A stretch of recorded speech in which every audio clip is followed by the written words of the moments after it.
ಸ್ನೇಹಿತರೆ, ರಾಜ್ಯ ಬಿಜೆಪಿಯ ಭಿನ್ನಮತ ಇದೀಗ ತಮ್ಮ ಹೈಕಮಾಂಡ್ನ ಅಂಗಳವನ್ನು ತಲುಪಿದ್ದು, ನಿಜಕ್ಕೂ ಕೂಡ ಬಿಜೆಪಿಯ ಭಿನ್ನಮತವನ್ನು ಬಗೆಹರಿಸೋದ್ರಲ್ಲಿ ಹೈಕಮಾಂಡ್ ಯಾವ ರೀತಿಯ ನಿರ್ಧಾರವನ್ನು ತೆಗೆದುಕೊಳ್ಳುತ್ತೆ ಅನ್ನುವ ಒಂದು ಕುತೂಹಲ ಬಿಜೆಪಿ ಕಾರ್ಯಕರ್ತರಲ್ಲಿರ್ತಕ್ಕಂಥದ್ದು ಸಹಜ. ಮೊನ್ನೆ ದೆಹಲಿಯ ಪ್ರವಾಸವನ್ನು ಕೈಗೊಂಡಿದ್ದಂತಹ ರಾಜ್ಯದ ಬಿಜೆಪಿಯ ಅಧ್ಯಕ್ಷರಾಗಿರುವ BY ವಿಜಯೇಂದ್ರ ಯತ್ನಾಳ್ ಅವರ ವಿರುದ್ಧ ತಮ್ಮ ಹೈಕಮಾಂಡ್ ನಾಯಕರಿಗೆ ದೂರನ್ನು ಸಲ್ಲಿಸಿದ್ದು, ಆ ದೂರಿನ ಆಧರಿಸಿಯೇ ಇದೀಗ ಯತ್ನಾಳ್ ಅವರ ವಿರುದ್ಧ ಬಿಜೆಪಿ ಹೈಕಮಾಂಡ್ ಶೋಕಾಸ್ ನೋಟಿಸನ್ನು ಜಾರಿ ಮಾಡಿರ್ತಕ್ಕಂಥದ್ದು. ಆ ಶೋಕಾಸ್ ನೋಟಿಸ್ಗೆ ಉತ್ತರ ಕೊಡೋ ಸಲುವಾಗಿ ಇದೀಗ ಯತ್ನಾಳ್ ದೆಹಲಿಯ ಪ್ರವಾಸವನ್ನು ಕೈಗೊಂಡಿರ್ತಕ್ಕಂಥದ್ದು ಬಹುತೇಕ ರಾಜ್ಯ ಬಿಜೆಪಿಯ ಭಿನ್ನಮತ ಶಮನದ ಒಂದು ಅಂತಿಮ ಹಂತವನ್ನು ತಲುಪಿದೆ ಅನ್ನುವ ಮಾತುಗಳು ಕೂಡ ಕೇಳಿ ಬರ್ತಾ ಇದ್ದಾವೆ. ಬಿಜೆಪಿಯ ರಾಷ್ಟ್ರೀಯ ನಾಯಕರ ಮಾತನ್ನು ಕೂಡ ಲೆಕ್ಕಿಸದೆ ಇದೀಗ ಯತ್ನಾಳ್ ಅವರು ಪದೇ ಪದೇ BY ವಿಜಯೇಂದ್ರ ಹಾಗೂ ಯಡಿಯೂರಪ್ಪನವರ ವಿರುದ್ಧ ಗುಡುಕ್ತಾ ಇರತಕ್ಕಂಥದ್ದು ಬಿಜೆಪಿಯ ರಾಜ್ಯ ಹಾಗೂ ರಾಷ್ಟ್ರೀಯ ನಾಯಕತ್ವಕ್ಕೆ ಒಂದು ರೀತಿಯ ಮುಜುಗರವನ್ನು ತರ್ತಾ ಇದೆ ಅಂತ ಹೇಳಿದರೆ ತಪ್ಪಾಗೋದಿಲ್ಲ. ಒಂದು ಕಡೆ ಮಾಜಿ ಶಾಸಕರುಗಳನ್ನು ಕಟ್ಟಿಕೊಂಡು ಪ್ರಮುಖ ಪುಣ್ಯಕ್ಷೇತ್ರಗಳ ಪ್ರವಾಸದೊಂದಿಗೆ ದಾವಣಗೆರೆಯಲ್ಲಿ ಬೃಹತ್ ಸಮಾವೇಶವನ್ನು ಮಾಡೋದ್ರ ಮೂಲಕ ತನ್ನ ಶಕ್ತಿ ಪ್ರದರ್ಶನಕ್ಕೆ ಮುಂದಾಗಿರ್ತಕ್ಕಂಥ ವಿಜಯೇಂದ್ರ ಅವರು ಈಗಾಗಲೇ ಆ ನಿಟ್ಟಿನಲ್ಲಿ ಕಾರ್ಯವನ್ನು ಆರಂಭಿಸಿದ್ದು, ಯತ್ನಾಳ್ ಅವರ ಒಂದು ಮನದಿಂದಲೂ ಕೂಡ ಇದೇ ದಾವಣಗೆರೆಯಲ್ಲಿ ವಕ್ಫ್ ವಿಚಾರಕ್ಕೆ ಸಂಬಂಧಪಟ್ಟಂತೆ ಸುಮಾರು 10 ಲಕ್ಷ ಜನರನ್ನು ಸೇರಿಸೋದ್ರ ಮೂಲಕ ನಾವು ಬೃಹತ್ ಸಮಾವೇಶವನ್ನು ಮಾಡ್ತೀವಿ ಅನ್ನುವ ಘೋಷಣೆಯನ್ನು ಮಾಡಿರ್ತಕ್ಕಂಥದ್ದು ಒಂದು ಕುತೂಹಲಕ್ಕೆ ಕಾರಣ ಆಗಿದೆ. ಈ ನಡುವೆ ಯತ್ನಾಳ್ ಅವರ ಬೆನ್ನಿಗೆ ನಿಜಕ್ಕೂ ಕೂಡ ಯಾರು ನಿಂತಿದ್ದಾರೆ, ಯತ್ನಾಳ್ ಯಾವ ಧೈರ್ಯದ ಮೇಲೆ ಇಷ್ಟೆಲ್ಲ ಮಾತುಗಳನ್ನ ಆಡ್ತಾ ಇದ್ದಾರೆ ಅನ್ನೋ ಒಂದು ಕುತೂಹಲ ನಿಜಕ್ಕೂ ಕೂಡ ಬಿಜೆಪಿಯ ಕಾರ್ಯಕರ್ತರಲ್ಲಿದ್ದರೆ ತಪ್ಪಲ್ಲ. ಮೇಲ್ನೋಟಕ್ಕೆ ಬಿಜೆಪಿಯ ರಾಷ್ಟ್ರೀಯ ಪ್ರಧಾನ ಕಾರ್ಯದರ್ಶಿಯಾಗಿರ್ತಕ್ಕಂಥ BL ಸಂತೋಷ್ ಅವರ ಒಂದು ಹುನ್ನಾರದ ಕಾರಣಕ್ಕೆ ಯತ್ನಾಳ್ ಅವರು ವಿಜಯೇಂದ್ರ ಹಾಗೂ ಯಡಿಯೂರಪ್ಪನವರ ವಿರುದ್ಧ ಗುಡುಕ್ತಾ ಇದ್ದಾರೆ ಅನ್ನುವ ಮಾತುಗಳು ಸಾಮಾನ್ಯವಾಗಿ ಕೇಳಿಬರ್ತಾ ಇದ್ದಾವೆ. ಆದರೆ ನಿಜಕ್ಕೂ ಕೂಡ ಕೇವಲ BL ಸಂತೋಷ್ ಅವರ ಬಲದಿಂದನೇ ಯತ್ನಾಳ್ ಅವರು ಈ ರೀತಿ ಮಾಡ್ತಾ ಇದ್ದಾರೆ. ರಾಜ್ಯದಲ್ಲಿ ಇರ್ತಕ್ಕಂಥ ಬಿಜೆಪಿ 60ಕ್ಕೂ ಪ್ಲಸ್ ಶಾಸಕರು ನಿಜಕ್ಕೂ ಕೂಡ ಹಿಂಬಾಗಿಲಿನಿಂದ ಯತ್ನಾಳ್ ಅವರಿಗೆ ಒಂದು ಬೆಂಬಲವನ್ನು ಕೊಡ್ತಾ ಇದ್ದಾರೆ ಅನ್ನುವ ಮಾತುಗಳು ಈಗ ಚರ್ಚೆಗೆ ಒಳಗಾಗ್ತಿದ್ದಾವೆ. ಬನ್ನಿ ಸ್ನೇಹಿತರೆ, ನಿಜಕ್ಕೂ ಕೂಡ ರಾಜ್ಯ ಬಿಜೆಪಿಯಲ್ಲಿ ಯತ್ನಾಳ್ ಅವರ ಬೆನ್ನಿಗೆ ನಿಂತಿರ್ತಕ್ಕಂಥವ್ರು ಯಾರು, BL ಸಂತೋಷ್ ಅವರನ್ನು ಹೊರತುಪಡಿಸಿ ಯತ್ನಾಳ್ ಅವರಿಗೆ ಇರ್ತಕ್ಕಂಥ ಬಲ ಯಾವುದು ಅನ್ನೋದನ್ನು ಒಂದ್ಸರಿ ತಿಳ್ಕೊಂಡು ಬರೋಣ. ಅದಕ್ಕಿಂತ ಮುಂಚೆ ನೀವಿನ್ನು ನನ್ನ ಇಟ್ಗೆ ಹೇಮಂತ್ ಯೂಟ್ಯೂಬ್ ಚಾನಲ್ಗೆ ಸಬ್ಸ್ಕ್ರೈಬ್ ಮಾಡ್ಕೊಂಡಿಲ್ಲ ಅಂದರೆ ದಯವಿಟ್ಟು ಸಬ್ಸ್ಕ್ರೈಬ್ ಮಾಡಿಕೊಂಡು ಬೆಲ್ ಬಟನನ್ನು ಕ್ಲಿಕ್ ಮಾಡಿ. ನಾನು ಕೊಡ್ತಕ್ಕಂಥ ಮಾಹಿತಿ ನಿಮಗೆ ಇಷ್ಟ ಆಗಿದ್ದರೆ ಈ ವಿಡಿಯೋಗೆ ಲೈಕ್ ಮಾಡಿ, ಶೇರ್ ಮಾಡಿ, ಕಮೆಂಟ್ ಮಾಡಿ. ಸ್ನೇಹಿತರೆ, BY ವಿಜಯೇಂದ್ರ ರಾಜ್ಯಾಧ್ಯಕ್ಷರಾದ ದಿನದಿಂದನೂ ಕೂಡ ಬಸನಗೌಡ ಪಾಟೀಲ್ ಯತ್ನಾಳ್ ಬಹಿರಂಗವಾಗಿಯೇ ವಿಜಯೇಂದ್ರ ವಿರುದ್ಧ ವಾಗ್ದಾಳಿಯನ್ನು ನಡೆಸ್ತಾ ಬಂದಿರತಕ್ಕಂಥದ್ದು. ಮೊನ್ನೆ ದೆಹಲಿಯ ಹೈಕಮಾಂಡ್ ನಾಯಕರು ಯತ್ನಾಳ್ ಅವರಿಗೆ ದೆಹಲಿಗೆ ಬರಬೇಕು ಅನ್ನುವ ಬುಲಾವ್ ಕೊಟ್ಟಂಥ ಸಂದರ್ಭದಲ್ಲೂ ಕೂಡ ಯತ್ನಾಳ್ ಅವರು ಹೈಕಮಾಂಡ್ಗೆ ತಿರುಗೇಟನ್ನು ಕೊಟ್ಟಿದ್ದರು. ನಾನು ದೆಹಲಿಗೆ ಬರೋದಾದರೆ ಯಾವುದೇ ಕಾರಣಕ್ಕೂ ನಾನು ಒಬ್ಬಂಟಿಯಾಗಿ ಬರೋದಿಲ್ಲ, ನನ್ನ ತಂಡದೊಂದಿಗೆ ನಿಮ್ಮ ಜೊತೆ ಬಂದು ನಿಮ್ಮ ಜೊತೆಗೆ ಚರ್ಚೆಯನ್ನು ಮಾಡ್ತೀನಿ ಅನ್ನುವ ಹೇಳಿಕೆಯನ್ನು ಕೊಡೋದ್ರ ಮೂಲಕ ಒಂದು ರೀತಿ ಹೈಕಮಾಂಡ್ಗೆ ಸವಾಲನ್ನು ಎಸ್ತಿದ್ರು ಅಂದರೆ ತಪ್ಪಾಗೋದಿಲ್ಲ.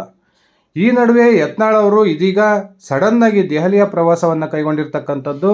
ಯತ್ನಾಳ್ ಟೀಮ್ನಲ್ಲಿರ್ತಕ್ಕಂಥ ಇತರ ನಾಯಕರು ಗೋವಾಕ್ಕೆ ಹೋಗಿ ರೆಸಾರ್ಟ್ ರಾಜಕೀಯವನ್ನು ಮಾಡ್ತಿರ್ತಕ್ಕಂಥದ್ದು ರಾಜ್ಯ ಬಿಜೆಪಿಯಲ್ಲಿ ಮಹತ್ವದ ಬೆಳವಣಿಗೆಗೆ ಕಾರಣವಾಗಿದೆ.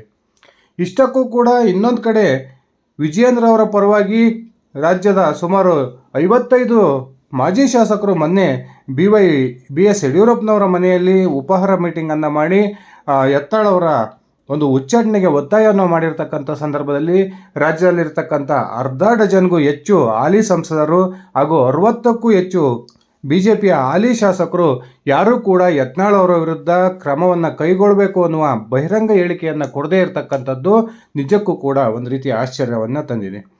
ಮೊನ್ನೆ ತಾನೇ ಜಯನಗರದ ಶಾಸಕ CN ರಾಮಮೂರ್ತಿ ಅವರನ್ನು ಹೊರತುಪಡಿಸಿದರೆ ಇನ್ಯಾವ ಹಾಲಿ ಶಾಸಕರು ಕೂಡ ವಿಜಯೇಂದ್ರ ಪರವಾಗಿ ಬ್ಯಾಟನ್ನು ಬೀಸ್ತಾ ಇರತಕ್ಕಂಥದ್ದು ಒಂದು ರೀತಿಯ ಅಚ್ಚರಿಗೆ ಕಾರಣ ಆಗಿದೆ ಅಂದರೆ ತಪ್ಪಾಗೋದಿಲ್ಲ.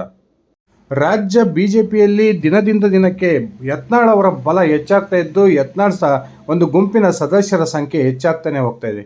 ಇದರಲ್ಲಿ ರಮೇಶ್ ಜಾರಕಿಹೊಳಿ ಅವರು ಇರ್ಬೋದು, ಕುಮಾರ್ ಬಂಗಾರಪ್ಪನವ್ರು ಇರ್ಬೋದು, ಒಂದು ಕಡೆ ಅಣ್ಣಾ ಸಾಹೇಬ್ ಜೊಲ್ಲೆ ಅವರು ಇರ್ಬೋದು, ಹರಿಹರದ ಹಾಲಿ ಶಾಸಕ BP ಹರೀಶ್ ಅವರು ಇರ್ಬೋದು, ಪ್ರತಾಪ್ ಸಿಂಹ ಅವರು ಇರ್ಬೋದು, GM ಸಿದ್ದೇಶ್ವರ್ ಅವರು ಇರ್ಬೋದು, ಈ ರೀತಿ ಅನೇಕ ನಾಯಕರು ಯತ್ನಾಳ್ ಅವರ ಒಂದು ಕೈ ಬಲಪಡಿಸ್ತಕ್ಕಂಥ ಪ್ರಯತ್ನಕ್ಕೆ ಕೈ ಹಾಕಿದರೆ, ಇನ್ನೊಂದು ಕಡೆ ಯಡಿಯೂರಪ್ಪನವರ ಪುತ್ರನಾಗಿದ್ದರೂ ಕೂಡ ಸುಮಾರು 60ಕ್ಕೂ ಹೆಚ್ಚು ಶಾಸಕರ ಬಲವನ್ನು ಹೊಂದಿರತಕ್ಕಂಥ ಬಿಜೆಪಿಯ ಹಾಲಿ ಶಾಸಕರು ಯಾರೂ ಕೂಡ ಬಹಿರಂಗವಾಗಿ ವಿಜಯೇಂದ್ರ ಅವರ ಪರವಾಗಿ ನಿಲ್ಲದೇ ಇರತಕ್ಕಂಥದ್ದು ನಿಜಕ್ಕೂ ರಾಜ್ಯ BJPಯಲ್ಲಿ ಏನು ನಡೀತಾ ಇದೆ ಅನ್ನುವ ಒಂದು ಚರ್ಚೆಯನ್ನು ಹುಟ್ಟಾಕಿದೆ.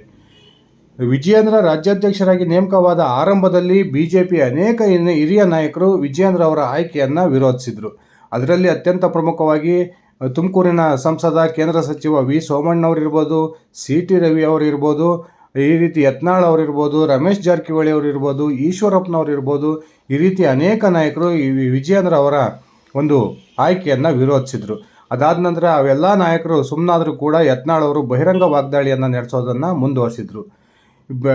ಪದೇ ಪದೇ BS ಯಡಿಯೂರಪ್ಪ ಮತ್ತು BY ವಿಜಯೇಂದ್ರ ಅವರ ವಿರುದ್ಧ ಯತ್ನಾಳ್ ಅವರು ಬಹಿರಂಗ ವಾಗ್ದಾಳಿಯನ್ನು ನಡೆಸ್ತಾ ಇದ್ದರೂ ಕೂಡ BS ಯಡಿಯೂರಪ್ಪನವರ ಅತ್ಯಾಪ್ತ ಬಳಗದಲ್ಲಿ ಗುರುತಿಸಿಕೊಂಡಿರ್ತಕ್ಕಂಥ ಗೋವಿಂದ ಕಾರಜೋಳ ಅವರಿಂದ ಹಿಡಿದು ಯಾವೊಬ್ಬ ಹಾಲಿ ಸಂಸದರು ವಿಜಯೇಂದ್ರ ಪರವಾಗಿ ಬ್ಯಾಟನ್ನು ಬೀಸ್ತಾ ಇರತಕ್ಕಂಥದ್ದು ನಿಜಕ್ಕೂ ಕೂಡ ಈ ಹಾಲಿ ಸಂಸದರು ಹಾಗೂ ಹಾಲಿ ಶಾಸಕರಿಗೆ ವಿಜಯೇಂದ್ರ ಅವರ ಬದಲಾವಣೆ ಬಯಸ್ತಾ ಇದ್ದಾರೆ ಅನ್ನುವ ಒಂದು ಚರ್ಚೆಗೆ ಕಾರಣವಾಗಿದೆ. ಆರ್ ಅಶೋಕ್, ಅಶ್ವಥ್ ನಾರಾಯಣ್ ಅಂತ ಯಾವೊಬ್ಬ ನಾಯಕರು ಕೂಡ ಬಸವನಗೌಡ ಪಾಟೀಲ್ ಅವರ ಯತ್ನಾಳ್ ಅವರ ವಿರುದ್ಧ ಬಹಿರಂಗ ಹೇಳಿಕೆಯನ್ನು ಕೊಡದೇ ಇರತಕ್ಕಂಥದ್ದು ಹೈಕಮಾಂಡ್ ನಾಯಕರಿಗೂ ಕೂಡ ಯತ್ನಾಳ್ ಅವರನ್ನು ಉಚ್ಚಾಟನೆ ಮಾಡಬೇಕು ಅನ್ನುವ ಆಗ್ರಹವನ್ನು ಮಾಡದೇ ಇರತಕ್ಕಂಥದ್ದು ಒಂದು ರೀತಿಯ ಅಚ್ಚರಿಗೆ ಕಾರಣ ಆಗಿದ್ದು, ಇವರೆಲ್ಲರೂ ಕೂಡ ಈ ವಿಜಯೇಂದ್ರ ಅವರ ಬದಲಾವಣೆಯನ್ನು ಬಯಸ್ತಾ ಇದ್ದಾರೆ ಅನ್ನುವ ಮಾತುಗಳು ಕೇಳಿ ಬರ್ತಾ ಇದ್ದಾವೆ. ಒಂದು ಕಡೆ ಯಡಿಯೂರಪ್ಪನವರ ನಿವಾಸದಲ್ಲಿ ಮೊನ್ನೆ ಸಭೆ ಸೇರಿದ್ದಂಥ 55ಕ್ಕೂ ಹೆಚ್ಚು ಮಾಜಿ ಶಾಸಕರು ಬಲ ಯಡಿಯೂರಪ್ಪನವರಿಗಿದ್ದರೆ ಹಾಲಿ ಶಾಸಕರು ಯಾರೂ ಕೂಡ ವಿಜಯೇಂದ್ರ ಅವರ ಪರವಾಗಿ ಮಾತನಾಡದೇ ಇರತಕ್ಕಂಥದ್ದು ನಿಜಕ್ಕೂ ಕೂಡ ರಾಜ್ಯ BJPಯಲ್ಲಿ ವಿಜಯೇಂದ್ರ ಅವರ ಬದಲಾವಣೆಗೆ ಸಮಯ ಹತ್ರ ಬಂದಿದೆಯಾ ಅನ್ನೋ ಒಂದು ಚರ್ಚೆಯನ್ನು ಹುಟ್ಟಾಕಿದೆ.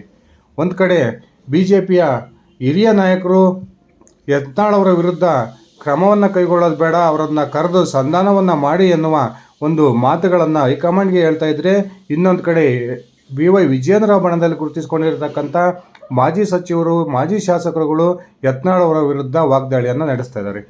ಆದರೆ ಯಾರೆಲ್ಲ ವಿಜಯೇಂದ್ರ ಪರವಾಗಿ ಯತ್ನಾಳ್ ವಿರುದ್ಧ ವಾಗ್ದಾಳಿಯನ್ನು ನಡೆಸ್ತಾರೋ ಆ ಎಲ್ಲ ನಾಯಕರುಗಳಿಗೂ ಕೂಡ ಯತ್ನಾಳ್ ಅವರು ಬಹಿರಂಗವಾಗಿಯೇ ಒಂದು ಖಡಕ್ ಟೀಕೆಯನ್ನು ಮಾಡೋದ್ರ ಮೂಲಕ ಒಂದು ರೀತಿಯ ಈ ಇರಿಸು ಮುರ್ಸನ್ನು ತಂದಿಡ್ತಾ ಇದ್ದಾರೆ ಅಂದರೆ ತಪ್ಪಾಗೋದಿಲ್ಲ.